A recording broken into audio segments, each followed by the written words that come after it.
O tema de hoje é Neemias, um homem aberto para ser usado por Deus. Quem aqui está aberto para ser usado pelo Senhor? E se Ele quiser te mandar para a África, você vai? Você vai? Depende da África, né? África do Sul, na capital. Neemias capítulo 1, versículo 1.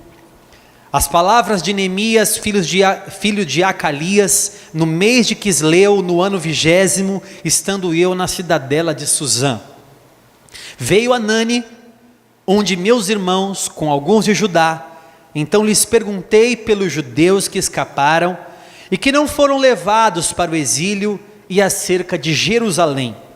Disseram-me: os restantes que não foram levados para o exílio e se acham lá na província, estão em grande miséria e desprezo.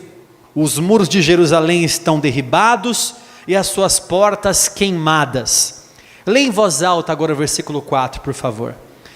Tendo eu ouvido essas palavras, assentei-me e chorei e lamentei por alguns dias, e estive jejuando e orando perante o Deus dos céus. Feche os teus olhos. Pai, nós vamos encerrar hoje esse momento de consagração que fizemos durante uma semana de jejum e oração, e estamos abertos para sermos usados pelo Senhor.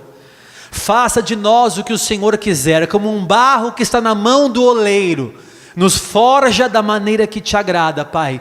Nós queremos te servir e te adorar, em nome de Jesus, amém e amém. Pode se sentar.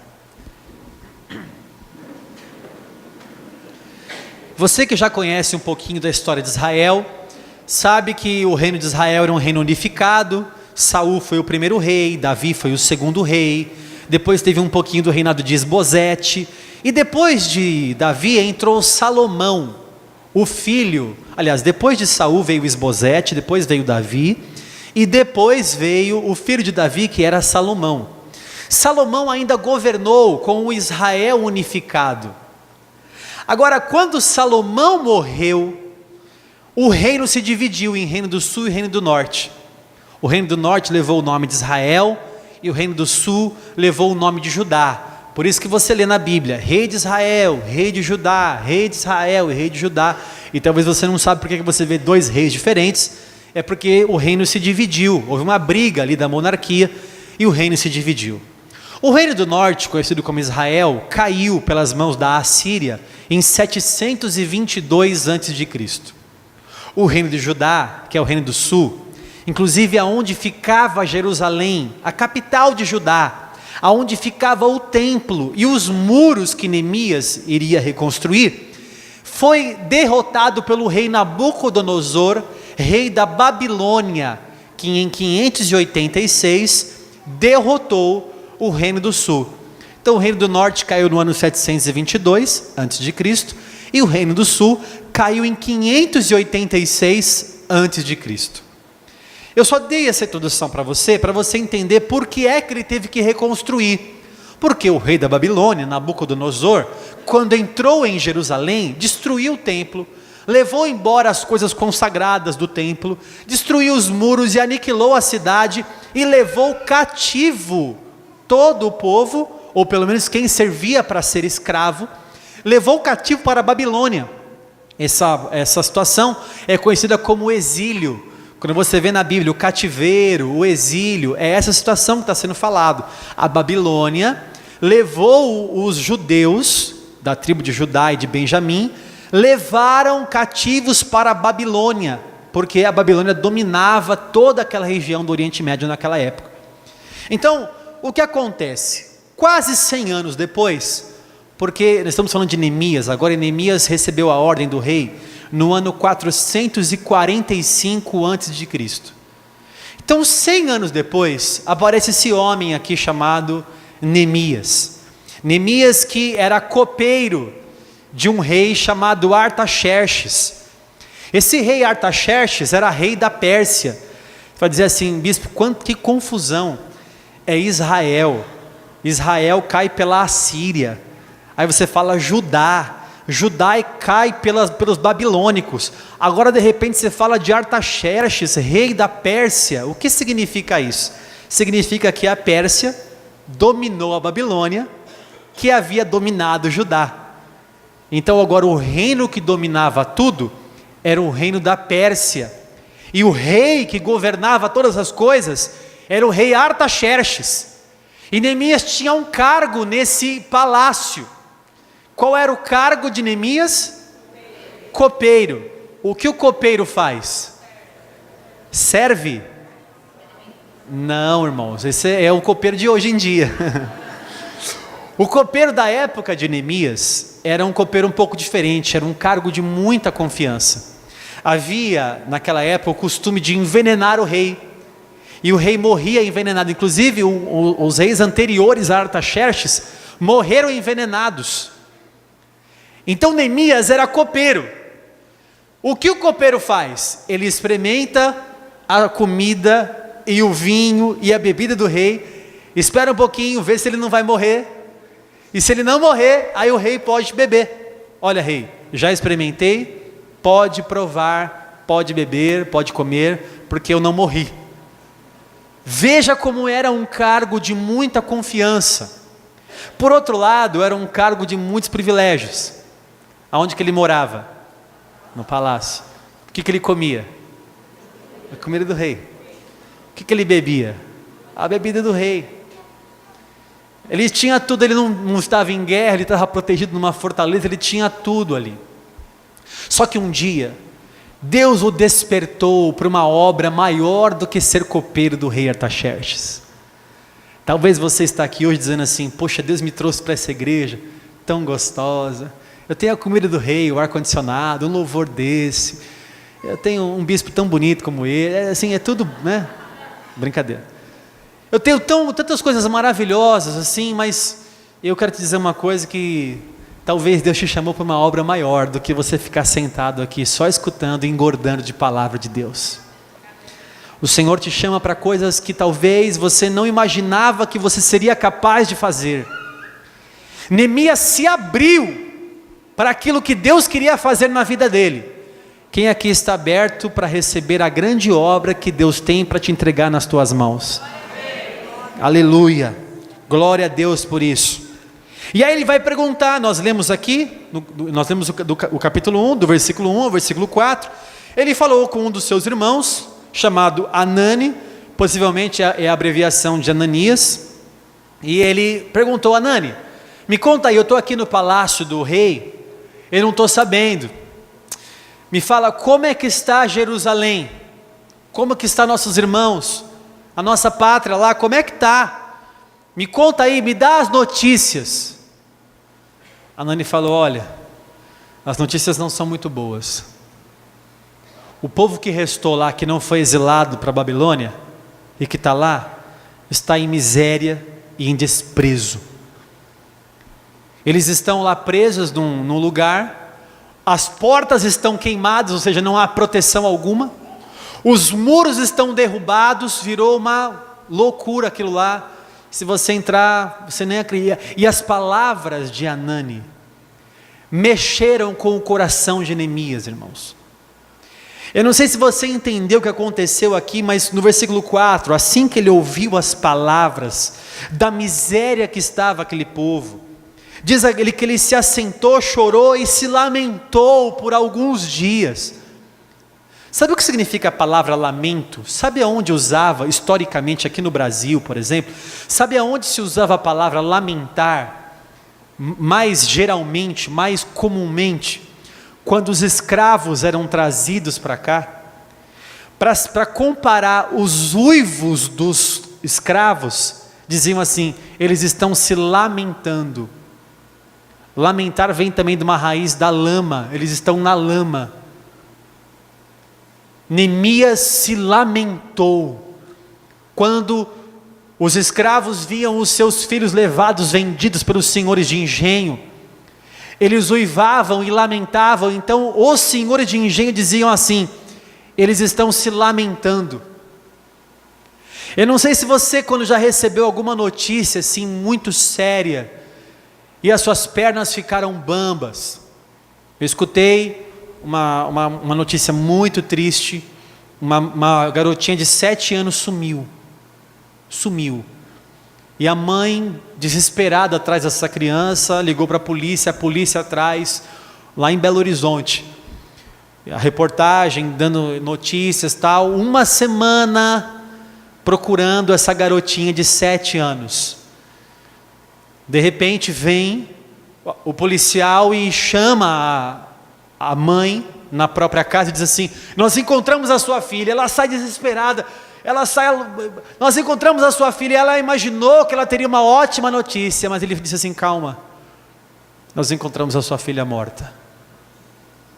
A menina estava enrolada num cobertor, no vão de 2 casas, jogada ali, morta. A reportagem mostrando tudo isso, ela perdeu as forças na hora, e ela cai na hora, na mesma hora que ela recebe a notícia. Da mesma forma, Neemias, diz a palavra, que ele se assentou. A hora que a Nani falou do como é que estava, ele não aguentou. As pernas de Neemias bambearam, ele sentou e chorou e lamentou por alguns dias. Ele pranteou a miséria do povo dele, aquilo mexeu com ele, aquela notícia mexeu com ele demais. E aquela notícia mexeu tanto com ele, que ele gerou no coração dele um sentimento. E o sentimento que gerou no coração de Neemias foi um sentimento de inconformismo.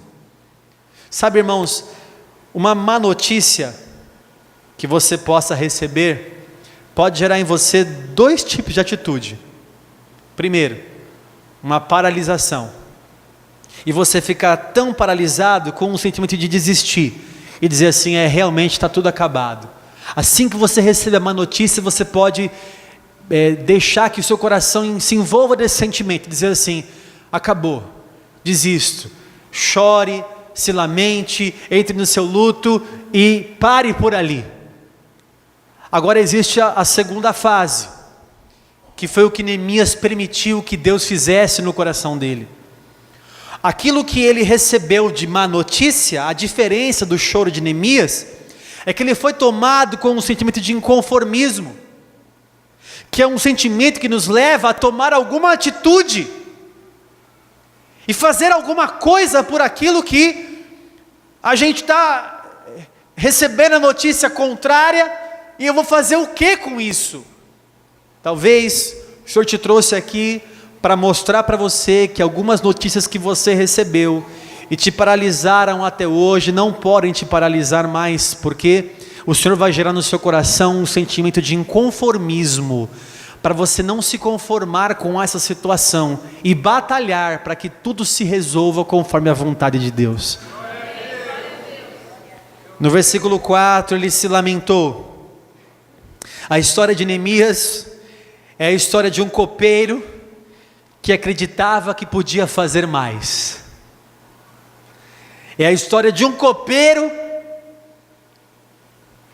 escravo que acreditava que poderia fazer mais, que poderia agir. E ele começou, em primeiro lugar, a orar e jejuar. Versículo 4. E estive jejuando e orando perante o Deus dos céus. Quem essa semana aqui esteve jejuando e orando também, diga amém. Amém. Ele esteve da mesma forma que você esteve essa semana. Estava jejuando e se abrindo e orando. Jejuando e orando, jejuando e orando. A má notícia, em vez de paralisar Neemias, gerou nele um sentimento de dizer assim: eu preciso jejuar e orar. Eu preciso me levantar espiritualmente. Eu preciso vencer essa batalha aqui, no joelho. Eu preciso me dobrar ao Senhor, eu não vou me conformar com essa situação, e eu vou orar, e eu estou aberto para aquilo que o Senhor quer falar comigo. Por que será que ele é um copeiro? O que tem a ver um copeiro, irmão? Nós temos governadores, nós temos pessoas importantes, nós temos sacerdotes, da linhagem sacerdotal. Depois você vai ler lá na genealogia, quanta genealogia tem no livro de Neemias, você vai ver quantas pessoas importantes tinha. O que tem a ver um copeiro que quer jejuar por uma situação que muitos iam falar assim, não é problema seu, não é problema seu. O que leva uma pessoa a orar e jejuar? Do versículo 5 ao versículo 11, desse mesmo capítulo 1, ele ora e pede o favor de Deus por aquele povo. Neemias é um intercessor. Neemias era um intercessor. Ele não estava orando por ele, Senhor, eu preciso sair dessa situação de copeiro, não aguento mais, me coloca por cabeça e não por cauda, eu sou mais que vencedor, eu sou filho do rei. Isso é teologia da prosperidade. Ele não estava orando por ele, ele estava bem, mas ele não poderia suportar ver pessoas que não estavam bem. Ao sair de casa hoje, um bêbado escorou no meu muro assim e arriou. Como eu saí triste dali, e pensei, não tenho muito o que fazer, porque está bêbado, não vai me ouvir, não tem como eu dar um prato de comida, uma palavra, não tem muito o que eu fazer ali. Eu fiquei assim, às vezes com esse sentimento de impotência, mas eu creio que eu posso fazer mais, e para isso eu estou orando, Senhor, me dá sabedoria para lidar com algumas coisas. Ele começou a orar e falar com Deus. No capítulo 2, pessoal, ele vai falar com o rei Artaxerxes. Na verdade ele vai servir o rei, e a hora que ele está servindo o rei, ó rei, já provei, pode comer aqui, está tranquilo, está favorável, pode ficar à vontade, se alimente, tudo. Só que quando o rei olhou para ele, o rei percebeu que tinha alguma coisa estranha. O rei falou assim, você está triste, porque ele nunca tinha visto Neemias triste daquele jeito. Ele falou, isso só pode ser tristeza do coração, o que é que você tem? Deus criando oportunidades. Tem um copeiro diante do rei, e quando uma pessoa está diante do rei, as oportunidades aparecem. O rei pergunta para ele, o que é que você tem? Não, rei, deixa eu te falar uma coisa, o meu povo lá em Jerusalém está muito mal, e eu não vou conseguir ficar feliz aqui, sabendo que meu povo está lá passando por dificuldade. Então vem a palavra do rei, o que é que você quer? Como a Sara falou aqui, o que queres que eu te faça? Veja a oportunidade. Neemias não é tão carnal assim igual você pensa.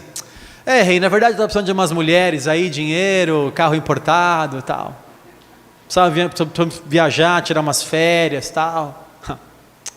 Veja só, Neemias 2, do versículo 1 ao versículo 4. No mês de Nisan, no ano 20º do rei Artaxerxes, uma vez posto o vinho diante dele, eu o tomei para o oferecer e lhe o dei. Ora, eu nunca antes estivera triste diante dele. O rei me disse, por que está triste o teu rosto, e se não estás doente? Tem de ser tristeza de coração. Então temi sobremaneira, porque ninguém poderia ficar triste perante o rei. E lhe respondi, viva o rei para sempre. Como não me estaria triste o rosto, se a cidade onde estão os sepulcros de meus pais está assolada, e tem as portas consumidas pelo fogo? Disse-me o rei, que me pedes agora? O que ele fez, irmão? O que ele fez no versículo 4? Então orei ao Deus dos céus. Quando o rei fala assim, o que você me pede? Sabe aquela hora que você fala assim, não tenho tempo de voltar para casa para orar? É aquela oração que você está falando com a pessoa, mas você está orando também, Senhor, me dá sabedoria nas minhas palavras agora, eu vou falar com ele, você fala comigo, você fala com ele, eu falo comigo, você fala com ele. Eu não tenho tempo agora, ele estava ali, então ele ora a Deus, Senhor, o que é que eu vou falar agora? Isso mostra claramente, irmãos, que Neemias queria a direção de Deus. Orar e jejuar e falar com Deus o tempo todo mostra que Neemias não queria a sua própria direção, mas queria saber qual era a vontade de Deus. Senhor, o que o Senhor faria no meu lugar? O que o Senhor quer? Uma coisa é nós sermos a igreja que nós queremos ser, outra coisa é sermos a igreja que o Senhor quer que nós sejamos. Uma coisa é eu servir a Deus como eu acho que eu devo servir, outra coisa é Deus me chamar para servir a Ele da maneira que Ele quer me usar e da maneira que Ele quiser, e eu estou aqui para fazer a vontade dEle, não a minha. Senhor, o que o Senhor quer? Ele orou, Senhor, o que eu vou falar agora? O que nós queremos, irmãos, é transformar a nossa igreja em uma igreja de oração, de pessoas que oram uns pelos outros, que intercedem uns pelos outros, como Neemias orava uns pelos outros, como Neemias orava pelo povo. Queremos uma igreja de oração, que não sai fazendo as coisas sem pedir direção de Deus, que não dá nenhum passo se o Senhor não for conosco. Moisés disse para Deus: Senhor, se o Senhor não for conosco, não nos permita sair daqui. Se o Senhor não for conosco, não nos faça subir, não permita dar um passo. Nós precisamos aprender isso, irmãos. Se o Senhor não estiver conosco, não vale a pena sair do lugar. Diga assim para o irmão: só sai do lugar se o Senhor mandar. Amém? Senão você fica posicionado onde Deus te colocou, aonde Deus mandou você ficar, você fica. Obedeça a voz de Deus, é melhor obedecer do que sacrificar. O Senhor é que sabe os caminhos que Ele tem a teu respeito. Neemias estava buscando direção de Deus. Senhor, se eu for pela minha direção, eu sou carnal, eu vou dar com a cara no muro, não adianta, me ajuda, me dá direção para as coisas que eu vou fazer. A segunda coisa que um homem aberto para o mover de Deus faz, ele tem ousadia. Ousadia. Veja comigo versículos 7 e 8, rapidamente. O rei falou assim: o que você quer agora? Rei, pega a prancheta aí que eu vou falar. Versículo 7. E ainda disse ao rei: se ao rei parece bem, dê-me cartas para os governadores da além do Eufrates, para que me permitam passar e entrar em Judá, como também cartas para Asaf, guarda das matas do rei, para que me dê madeira para as vigas das portas da cidadela do templo, para os muros da cidade, para a casa em que deverei alojar-me. Somente até aqui por enquanto, presta atenção. O rei fala: o que você quer? Ele fala: bom, primeiro eu quero uma carta para poder falar com os governadores de Judá, para que eu possa passar e não seja impedido por ninguém de passar. O que mais? Olha, eu fiquei sabendo que tem lá um governante da mata, o nome dele é Asaf, e eu queria que você me desse também um ofício, para eu chegar até ele e falar assim: olha, o rei manda você me dar madeira, para eu construir as portas lá de Jerusalém. Só isso? Não, tem mais algumas coisas que eu vou falar. Quanto tempo vai demorar? Diz a palavra que Neemias marcou certo prazo, versículo 6, Neemias 2:6. Então o rei, estando a rainha assentada junto dele, me disse: quanto durará a tua ausência? Quando voltarás? Aprove ao rei enviar-me, e marquei certo prazo. Olha, rei, é o seguinte, eu vou ficar longe. A Bíblia não fala o prazo nesse texto, mas nós vemos lá no capítulo 12, 13, que essa ida de Neemias para Jerusalém durou 12 anos. Então o rei é o seguinte: olha, eu quero um ofício para passar lá para o Judá, eu quero um ofício para poder pegar as madeiras, e o que mais? Eu vou ficar fora um tempo. Quanto tempo você vai ficar fora? Uns 12 anos. Quando Deus falar com você, irmão, você vai ter intrepidez e ousadia para falar o que Deus mandar você falar. Você não vai conseguir resistir com essa boca fechada. Deus usa as pessoas com ousadia. Ele marcou certo prazo, durou 12 anos. Vou dizer uma coisa, irmãos, nós somos uma igreja ousada, nós não ficaremos paralisados em meio às dificuldades e em meio às coisas que vão aparecendo no nosso caminho, muros derrubados, portas queimadas. Nós desejamos ser uma igreja ousada, sempre com o pé no chão, melhor dizendo, com o pé na rocha, e caminhando com ousadia para fazer as coisas do Senhor. Nós somos simples copeiros do Rei, mas com um desejo ardente de fazer coisas muito ousadas para o Senhor. Amém. Aleluia.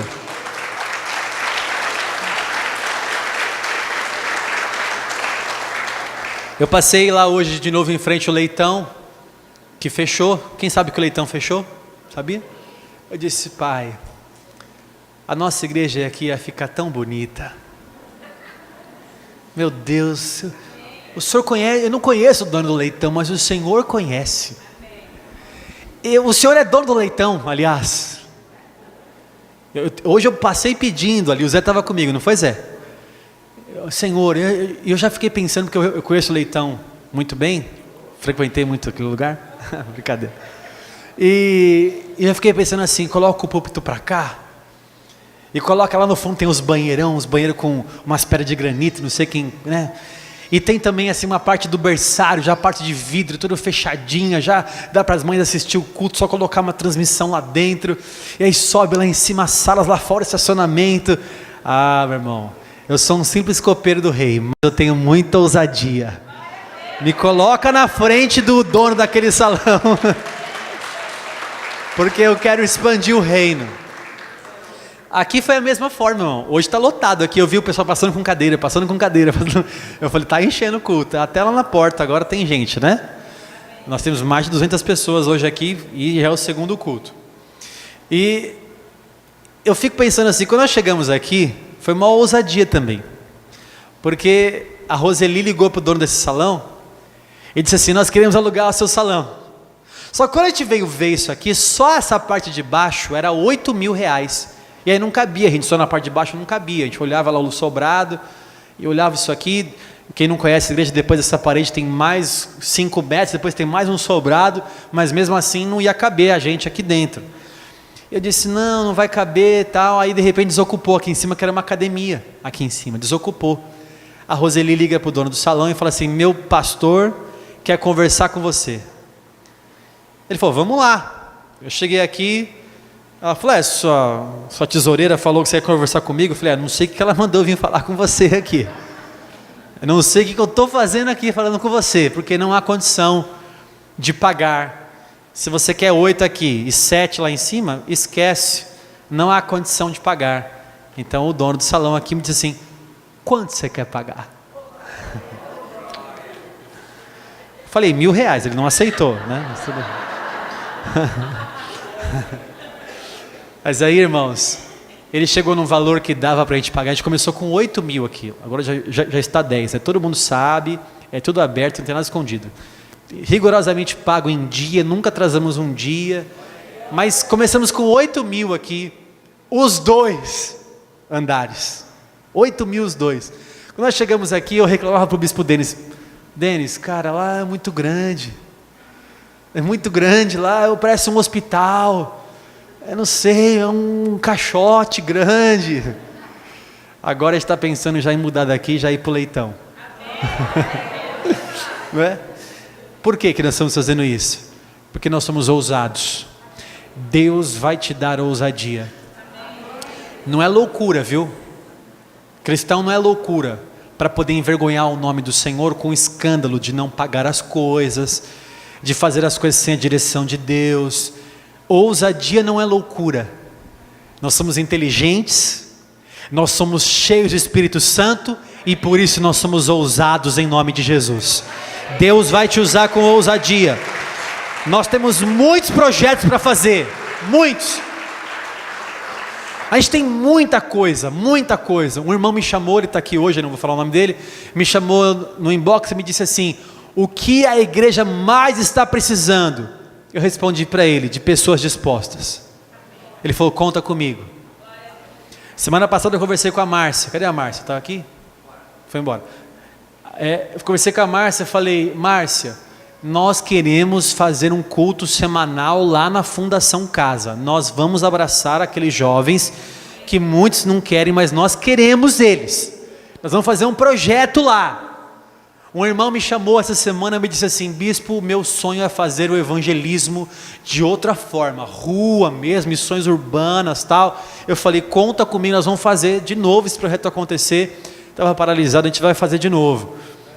Falei com o Cleirton esses dias também, falei assim: Clay, quantas pessoas tem lá no abrigo? Não foi, Clay? Ele falou: tem tanta, porque no abrigo da Praia Grande, os jovens ficam lá até 18 anos. E depois, tem que sair do abrigo. Aí eu me falo: vai para onde?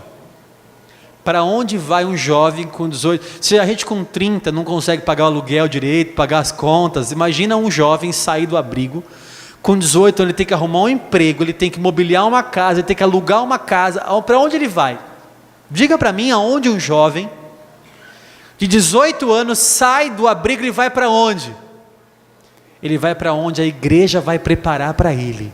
Escuta o que eu estou falando, porque nós somos ousados para fazer isso, nós temos esse projeto em mente. A gente não tem recurso para isso. Se você vê nosso caixa, você chora igual o Neemias chorou. Não é isso, mas nós temos ousadia para fazer a obra que Deus mandar a gente fazer. E se o Senhor falar para a gente entrar na Fundação Casa, a gente vai na Fundação Casa. Se Deus falar para evangelizar nas ruas, a gente vai evangelizar nas ruas. Se Deus falar para poder abraçar os jovens do abrigo aqui da praia, a gente vai abraçar, porque estamos abertos para fazer a vontade do Senhor com ousadia. Aleluia, glória a Deus.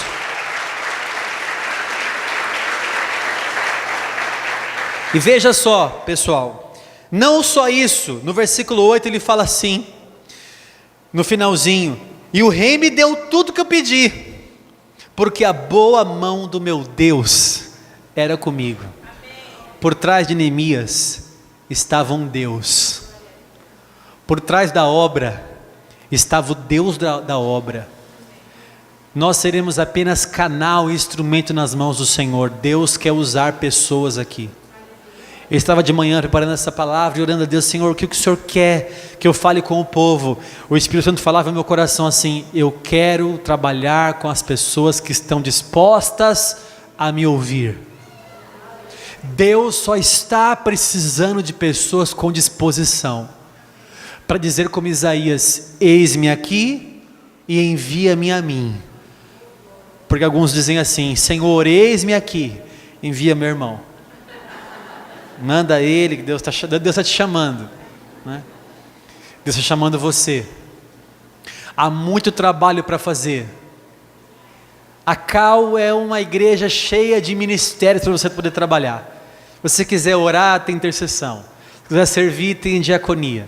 Se quiser adotar, tem uma integração. Se quiser louvar, tem louvor, só para quem tem talento. Se você não tem, procura outro ministério. Se você quiser dançar, tem a dança. Se você quiser, o que mais que eu estou esquecendo? Se você quiser dar aula para os jovens, para os pequeninos, você pode dar aula para as crianças, cuidar das crianças. Se você quiser ajudar as mulheres no evento das mulheres e cuidar das mulheres, você pode. Se você quiser ajudar com um casal mais que 20, você pode. Se quiser fazer capoeira, você faz capoeira e ajuda para da capoeira. Artesanato, você, olha, até o Ministério do Surf, que já está no meu espírito, não temos ainda, mas já está aqui, ó.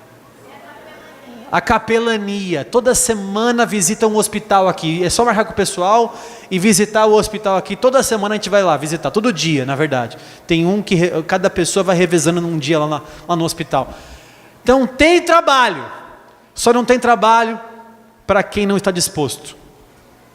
Só não tem trabalho para quem não está disposto. Neemias estava num lugar bem confortável lá no palácio do rei, mas o Senhor estava precisando de uma pessoa disposta. Ninguém queria fazer o que ele fez, ele foi o pioneiro para fazer isso. Ninguém queria fazer, ele falou: eu estou aqui, eu sou copeiro, mas eu acho que eu posso fazer mais. A história de Neemias é a história de um copeiro que acha que poderia fazer mais. E a hora que ele se dispôs a fazer, você fala assim: ai, Deus abençoou. Mas não foi tão fácil assim. Algumas lutas, alguns muros de dificuldade se levantaram contra Neemias. Neemias estava disposto a renunciar ao seu conforto, disposto a enfrentar algumas oposições, E no capítulo 4 de Neemias, se você virar a folha aí, Neemias capítulo 4, veja só que interessante, existem alguns muros que fazem a gente desistir, existem algumas situações que fazem a gente desistir. O muro que faz a gente desistir, primeiro, é o muro do cansaço. Neemias 4:10, Neemias 4:10, então disse Judá: já desfaleceram as forças dos carregadores, e os escombros são muitos, de maneira que não podemos edificar o muro.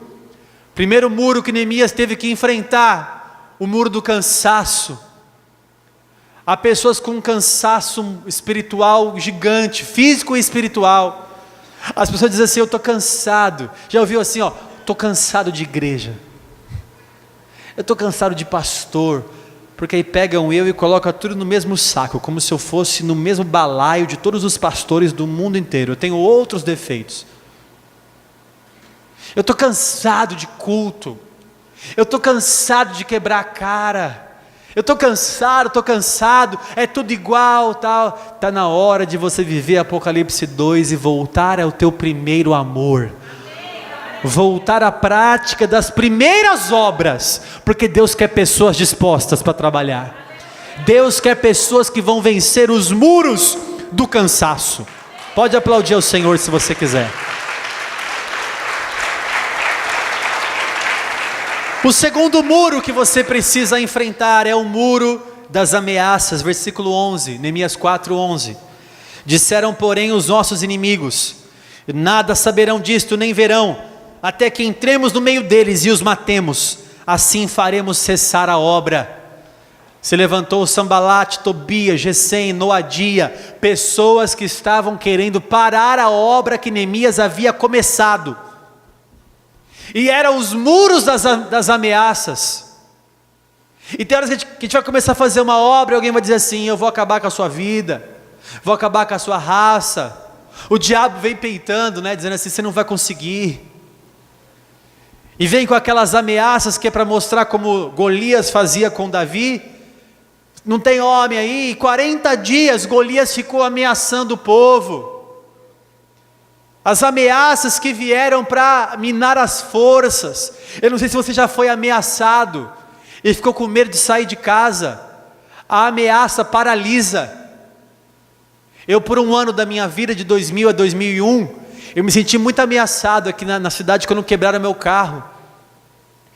Acharam que eu tinha feito um negócio que eu não tinha feito de maneira nenhuma, e quebraram meu carro. Eu fui embora e falei assim: a próxima vez que você passar por aqui, nós vamos quebrar teu carro de novo. Eu era jovem, tinha 18 anos, 17, 18 anos. Eu sei o que é ser ameaçado e dizer assim: não vou sair de casa. Fiquei com síndrome do pânico. Eu olhava assim, eu achava que alguém estava me perseguindo e eu queria me matar. Neemias e o povo foi ameaçado, mas Neemias venceu as ameaças. Diz a palavra que uma mão ele empunhava a pá, a enxada, a colher de pedreiro, e na outra mão tinha o escudo, a lança, a espada, para guerrear contra os inimigos. E a obra não parou, porque Neemias venceu as ameaças que eram contra a vida dele. O terceiro muro era o muro da solidão, porque no versículo 12, Neemias 4:12 diz assim: quando os judeus que habitavam nas vizinhanças deles 10 vezes nos disseram: de todos os lugares onde moram, subirão contra nós. Neemias se viu sozinho, até quem estava do lado dele disse assim: vai acabar tudo, porque virão contra nós e nós vamos morrer aqui. Neemias era o único que estava disposto a continuar. O povo tinha desfalecido as forças, as ameaças já tinham vindo, e agora o povo dele mesmo já estava desanimado e já não queria mais fazer a obra junto com Neemias. Neemias se sentiu sozinho ali, o único que Deus tinha falado com ele e colocado no coração dele a obra que tinha que ser feita. Eu sei, irmãos, às vezes você se sente sozinho demais, ninguém me reconhece, ninguém me apoia. Deixa eu ser sincero com você, o ministério é assim mesmo, irmão. O ministério é assim, ninguém falou que ia ser fácil, ninguém disse para você que você seria reconhecido. Quando Jesus te chamou, Ele falou assim: vinde e sofrei. E você falou: eis-me aqui. Ele disse assim: eis que vos envio como ovelhas em meio a lobos. Jesus nunca foi desonesto com você e te prometeu que seria um mar de rosas, nunca. Ele te chamou, e quando chamou, Paulo disse assim: agora ele vai saber o quanto importa sofrer pelo Evangelho, porque esse é para mim um vaso escolhido nas minhas mãos, ele vai ser instrumento usado nas minhas mãos. Deus está chamando pessoas aqui que não querem saber se o outro vai, se não vai. Você vai. Aleluia. Glória a Deus. Neemias venceu o muro da solidão. E Neemias venceu em último lugar o muro do tamanho, porque no versículo 19 diz que a obra era grande e extensa. Às vezes o tamanho da obra é muito maior do que a nossa própria fé. Talvez a tua fé não alcance o leitão, mas a minha fé já está alcançando quase o atacadão já. Eu creio. Senhor, aumenta a minha fé, porque às vezes o tamanho do problema comparado com o grão de mostarda que é a nossa fé é muito pequena. E aí você vê: Senhor, eu não quero ser uma pessoa de pouca fé, eu quero acreditar que o Senhor pode me usar. Talvez você se sinta um copeiro qualquer, mas você precisa ser um copeiro qualquer que acha que pode fazer mais. Aqui tem muitos copeiros. Bispo, eu sou um faxineiro, eu sou uma faxineira, eu sou um porteiro, eu sou uma pessoa simples, eu sou um peão, eu sou um chão de fábrica, sei lá, eu sou um pedreiro, eu sou um vendedor, ou até tenho um cargo um pouco melhor, mas quem sou eu? Quem é você?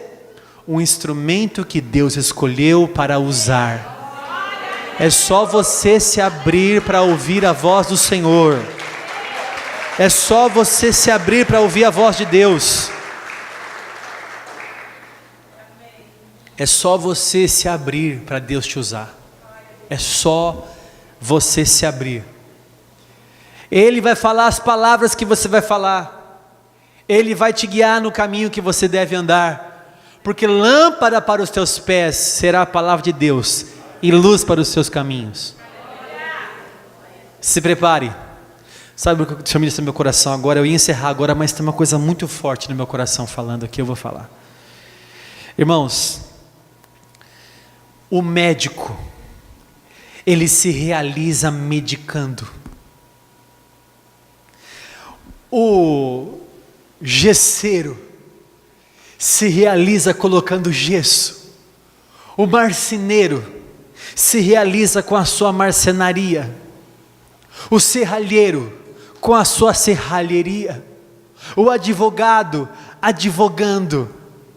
É assim que as pessoas se realizam. O Senhor ministra no meu coração que se você não voltar a fazer a obra como sempre você fez, você não vai ser feliz. Não adianta você ficar sentado aí se martirizando, é muito forte, escuta, porque há muitas pessoas aqui nessa condição, trabalharam muito, se magoaram, muro do cansaço, muro da solidão, muro das ameaças, muro de tudo. Eu não quero saber que tipo de muro que você enfrentou, eu quero saber que Deus te chamou, você precisa vencer essas barreiras e se realizar na obra de Deus, porque um servo de Deus só se realiza no altar de Deus. Aleluia!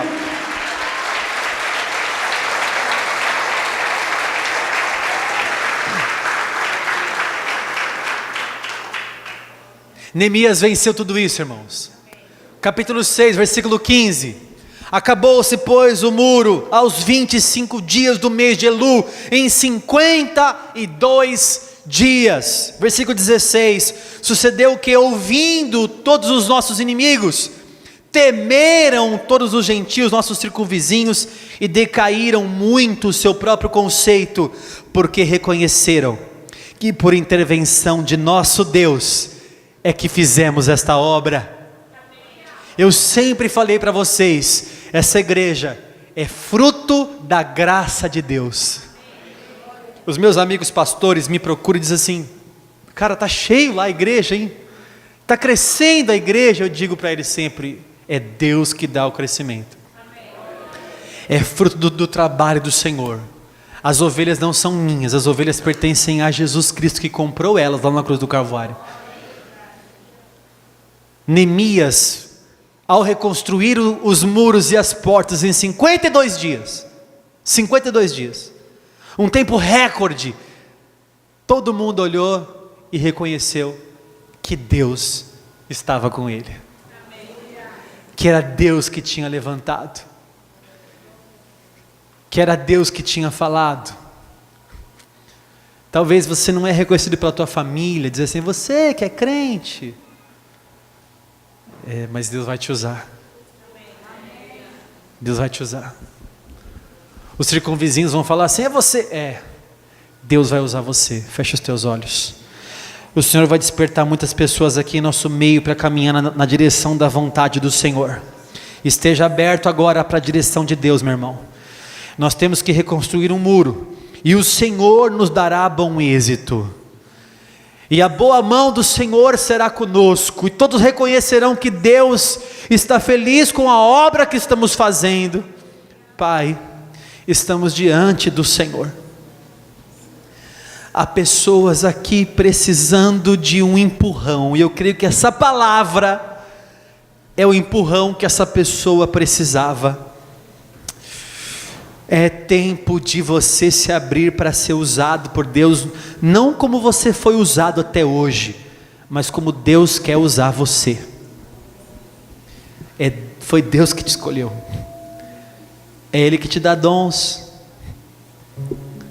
não é o teu dom, é o dom de Deus que Ele dá para você, e esse dom que Ele dá para você é para você usar, não é para você enterrar, não é para você desistir. O Senhor vai te dar um muro na frente que você não vai conseguir aguentar de ver a miséria e o opróbrio. Você vai se transformar numa pessoa inconformada, e esse sentimento vem de Deus. Esse sentimento vai te mover para a vontade dEle. Se levante no teu lugar, assim como Neemias se levantou depois de chorar um tempo. Se levante agora. Em nome de Jesus, aqui, Pai, está um exército nessa igreja. Se você é um soldado do Senhor e está disposto a ser usado por Deus, comece a orar e falar, Pai, pode me usar da maneira que o Senhor quiser. Comece a orar agora e fala, vem, Senhor, vem, toma o teu lugar na minha vida, porque o Senhor comanda a minha vida. Não vivo mais eu, mas Cristo vive em mim. Eu quero morrer para a minha vida da carne e quero fazer aquilo que o Senhor quer que eu faça. Há um grande mover aqui, há um toque do Senhor em muitos corações aqui nessa noite. O Senhor vai tocar muitos corações, o seu coração vai ficar apertado, porque você está ouvindo a palavra de Deus. Palavra de Deus que vem no teu coração, que te chamou, foi Deus que te chamou. Não foi homem não que te chamou. Você não vai cair junto com os homens que caíram do seu lado. O Senhor chamou Neemias, o Senhor chamou você, e Ele nos dará bom êxito. O Senhor tem prazer em usar a tua vida, e você vai se realizar em ser usado pelo Senhor, e você vai se realizar em ser usado pelo Senhor. Deixa o Espírito Santo trabalhar com a tua vida agora.